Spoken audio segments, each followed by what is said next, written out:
Welcome to another edition of Whipsarecracking's Racing Review Show. Yesterday was running of the CAULFIELD Guineas, and it's probably a talking point with the win of Who Got You winning so impressively, and we'll discuss what we think where the horse should go on to and where Mark Cavern's actually taking it. But before we do, I'd like to introduce Suman Hedge, Bloodstock Manager of Iskander Racing, and our form analyst, Matt Zammets. Respected. Morning. Respected. Well liked. So, Popular. why don't you take off on this one, mate? The CAULFIELD Guineas, thanks, Savo. Look, well documented people's thoughts about the result here.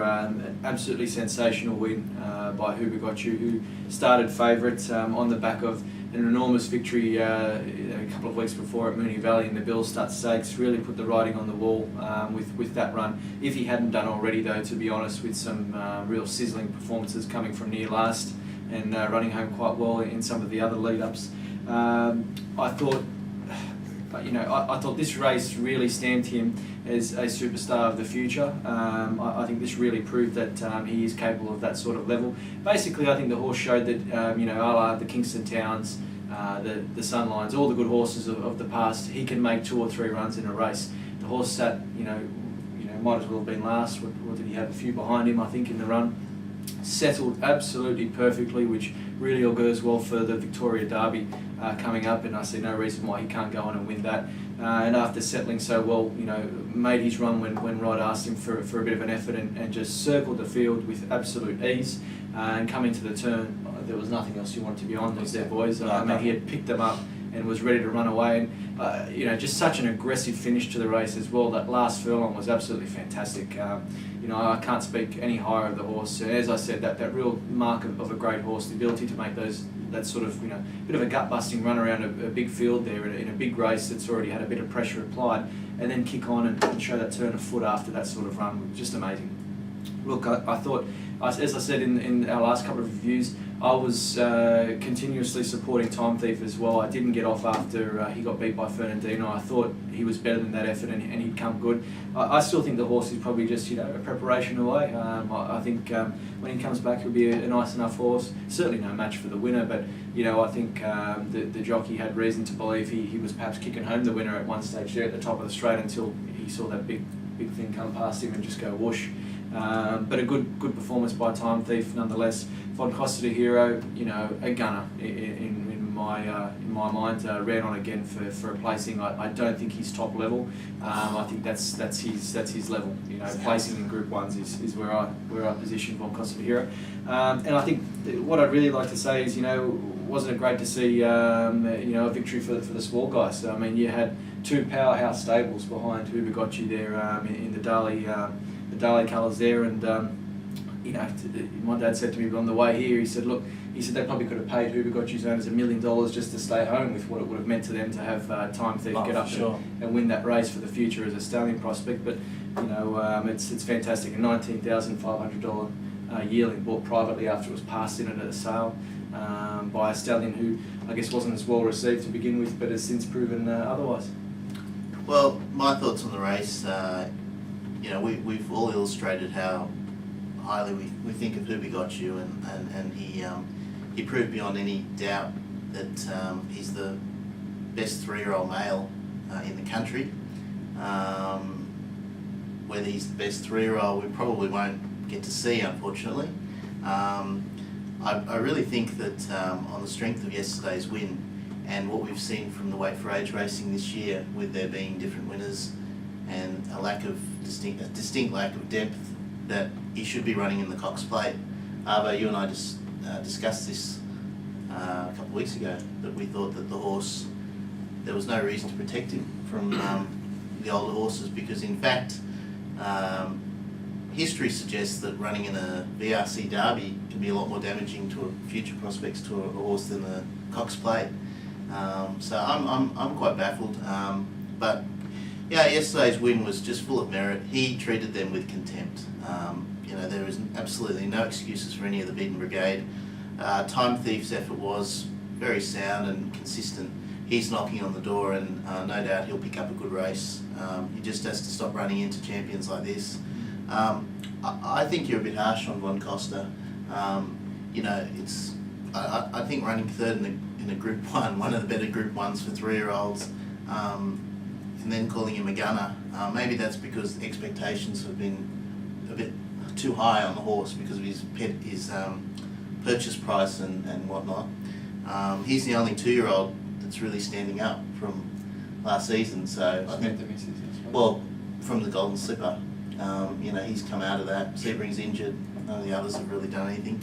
So I think that he's actually well worth supporting. He just needs to, again, find something a little bit easier. Do you think he'll win a Group 1? My point is that at Group 1 level, he's just going to place. That's his level. Oh, no, I wouldn't say that at all. He's only won the size. I mean, that's his... Mate, I wouldn't say that at all. He's still very early in his career, and you know, he'll have many opportunities to win a Group 1, and he's just got to find the right one. He's certainly not in the class of the winner. He's just got to avoid the winner. Yeah, just avoid the winner and horses like champions, and you know. But I will say that a horse that is a gunner is All-American. That is a gunner. Like, that's a horse that's just been spruiked up, and there's a lot of media support of the horse. He's not good. He's not, and I'm happy to say that on him. As for the others, the horse that probably, from a future point of view, to support is Carnero. For mine, he had VRC Derby written all over him. Now, Victoria Derby, I should say. Obviously, Hubigotchi is the best horse in the field, but maybe at 2,500 metres, we've seen before that the superior stayer can win those races. So he's not out of calculations for a race like that. The rest are not really worth talking about. Yeah, look, I concur with the thoughts of the boys. Not only do I think he's the best 3-year-old colt in the country, I do think he feels the best 3-year-old in the country. And furthermore, I'm now, with the lack of depth, which we've discussed many times in our weight for age ranks for the older horses, I'm really starting to lean towards he may be the best horse in the country now. He did treat, okay, he's taken on his own age, but just the contempt in which he's treating him, and to me, it's not a one-off thing. Like, he probably should be unbeaten, this horse today, barring some, bad luck and poor rides or options during a race, and he treated him with contempt in the Bill Studd, as you said, and he's backed that up yesterday. And the impressive thing about yesterday was, unlike some other previous winners of big race, 3-year-old races, he didn't get a cushy gun run in transit where he's sitting one out, one back. I mean, this horse is out the back. They've run along, because they've run a very quick time for this race. Yeah. He's had to circle the fields make his run from about the 800 metre mark, where he didn't get these lucky splits in runnings and go through the field. He had to circle the field, but the ease in which he did it, like he just travelled on a bit. He was never under pressure, and when Michael Wright asked him to go, he just let down and lengthened.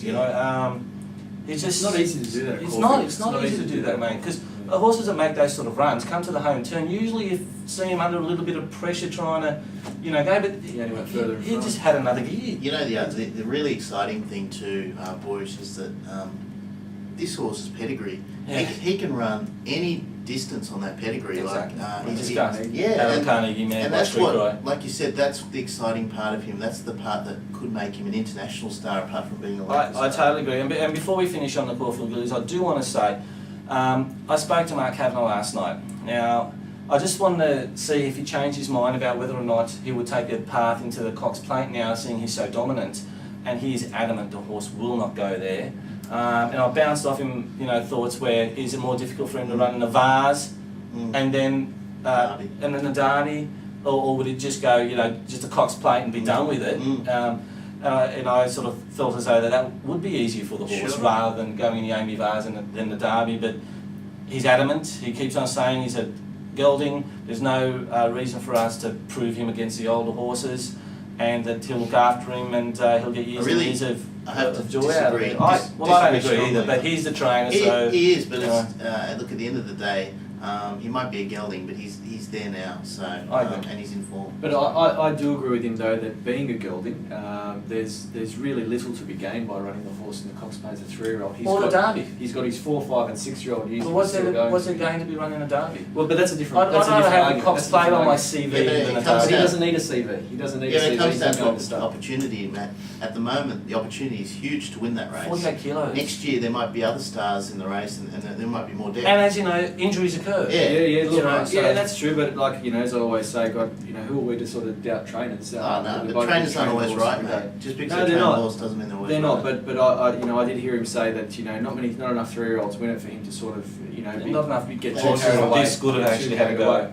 But anyway, that's Agree to look. disagree. I think we all agree that he's a star, Yeah. and it does look like he's going to dominate his age group and maybe the older horses Oh, for for sure. seasons to come. So that's the wrap on the Caulfield Guineas. Thank you.